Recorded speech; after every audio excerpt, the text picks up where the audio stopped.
それでも僕が必ずそれを打ち破って黒髪さんを助け出すって約束するよ。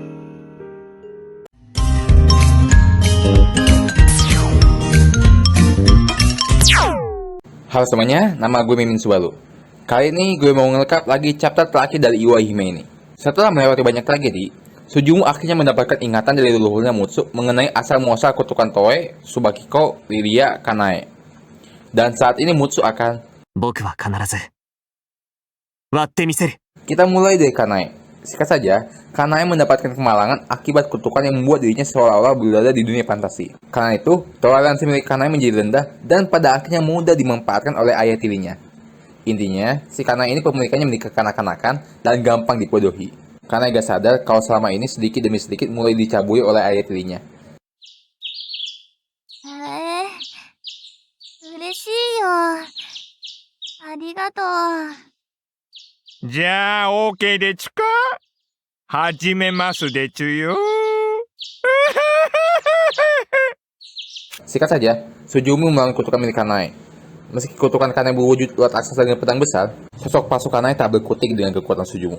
Dan seketika, ia pun hancur berkeping-keping.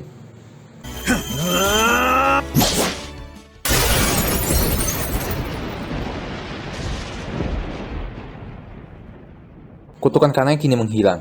Dunia fantasi dan dunia nyata tidak tercampur lagi di matanya. Begitu sadar, Kanae sudah berada di rangkulan ayah tirinya, tepat berada di pintu masuk hotel. Sujumu ada di sana dan mencegahnya.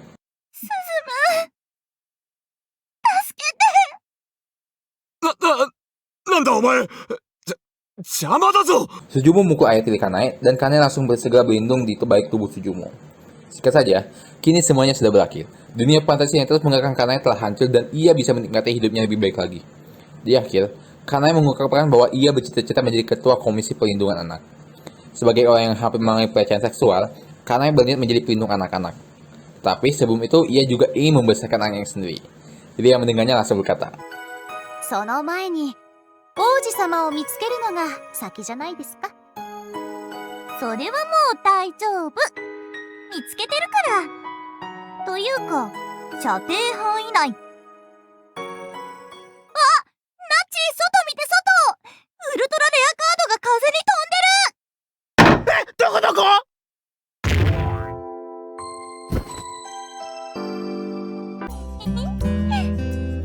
王子様にファーストキスあげちった。絶対にエリス姫はムーンスーツの王子様とハッピーエンドするぞ。それまでエリス姫の冒険は絶対に終わらない。 Karena Kanae sudah, kita lanjut masuk ke Lilia. Singkat aja, Lilia memiliki kemalangan kutukan berupa dirinya yang tak mampu dilihat oleh orang lain. Tiap kali ia mencoba berbicara, tidak ada yang bisa mendengarnya. Tubuhnya transparan, dan satu-satunya yang mereka pedulikan hanyalah sosok dirinya saat masih kecil. Lilia stres, benci dengan tubuhnya sendiri. Sujumu palsu datang dan mulai mempengaruhi pikiran dan mental Lilia. 私、一瞬だけの花火だっていいです。先輩だけの中で永遠になれるのなら。 Singkat saja, Lilia dipengaruhi untuk mengakhiri hidupnya setelah membunuh Sujumu. Lilia ingin hidup berdua bersama Sujumu di surga. Karena itulah ia akan mempercepat proses pergi ke surga itu. Orang-orang lebih menyukai dirinya di masa lalu daripada dirinya yang sekarang. Jadi, semuanya sudah tidak ada artinya lagi. Tetapi, Lilia-chanの孤独な辛さに僕が救いになるのなら、僕はいくらでも君のために力になれるから。 singkat lagi, Sujumu berhasil mengalahkan dirinya yang palsu. Tetapi sosok kutukan Lilia kini mengamuk dan menyerang Sujumu menggunakan palu yang besarnya melebihi badannya sendiri. Anehnya, semua serangan Sujumu tidak ada yang berpengaruh padanya. Kutukan Lilia mulai memprovokasi Lilia hingga ke titik tertingginya. レッスン頑張った。ダンスも演技もみんな頑張ってるのに、誰も認めてくれない。誰も。だから思ったの。今思う。心から思う。クルス・リリアなんていらない。私なんて今すぐ死んじゃえばいいんだ。 Sujumu pun berkata, 最後じゃない。クルス・リリアの活躍をこれからも応援したい人間が大勢いるから。だからこれで最後なんかにはならない。 Sujumu pun sadar kenapa serangannya sama sekali tidak berpengaruh. Itu karena kesedihan dan trauma Lilia bukan berasal di sana. Sujumu pun memukul dan menghancurkan handphone yang berada di saku Lilia, menyebabkan kutukan milik Lilia ikut terpengaruh. Kalimat hater dan ucapan jahat internet yang menjadi titik pusatnya. Dan dengan begitu, kutukan milik Lilia pun akhirnya hancur. バカな我こそは六神彦の御事の呪いなり。その我がなぜ人に不正に。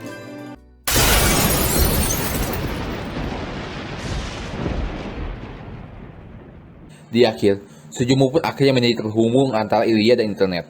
Sujumu akan menjalani komentar dan ujian kebencian hingga Lilia bisa siap secara mental menghadapi kritikan keras dan ujian kebencian di internet.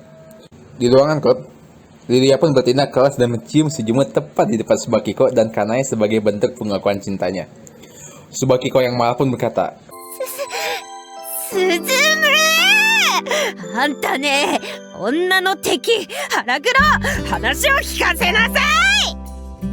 何のことか本当にわからないよ。痛い痛い。リリアちゃん、笑ってないで助けてよ。やるね。オイラたちに宣戦布告ってこと？まあ、そう受け取ってもらっても結構です。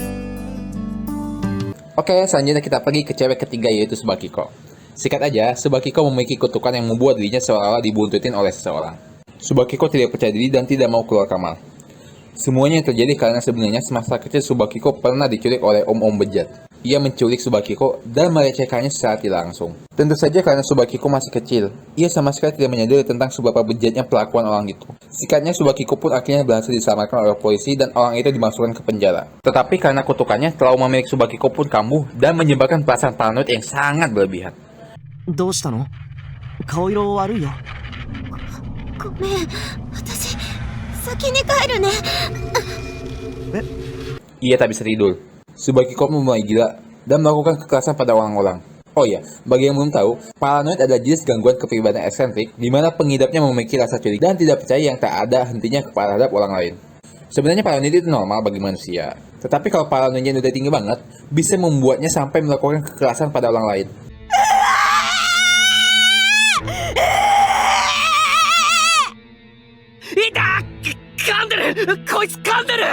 Melihat Tsubakiko yang tak bisa mengontrol emosinya, dengan paksa Sujumu memukul ulu hati Tsubakiko, memaksanya untuk tidak sadarkan diri sebelum melukai lebih banyak orang.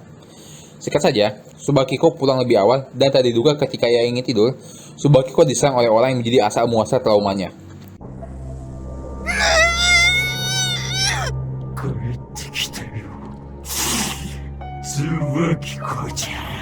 Menghadapi trauma masa lalu, Tsubakiko pun tak bisa bergerak. Ketakutan menggerogoti tubuhnya. Di mata Tsubakiko, orang itu berubah menjadi monster tak berbentuk. Tidak ada yang bisa ia lakukan. Dia tidak bisa lari, dia tidak bisa melawan. Tetapi... お前ごときにキコちゃんをお嫁にやれるものか。 Sujumu muncul tepat dan memberitahu Tsubakiko untuk menghadapinya. Tsubakiko yang tak memukul diri berkata,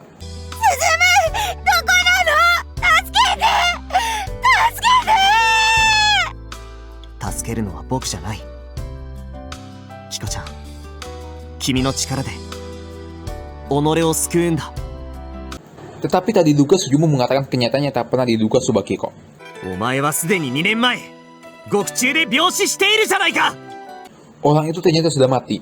その男はすでに存在しない。二度と君を悲しませることはない。できないんだ。 Begitu Sujumu mengatakan itu, monster tak berbentuk itu mulai kesakitan seakan-akan kata-kata Sujumu yang ia lontarkan adalah kata-kata terlarang. Dengan rasa amarah Tsubakiko melawan traumanya. 私は素敵なお嫁さんになるんだ。 Akhirnya kutukan Tsubakiko pun lenyap.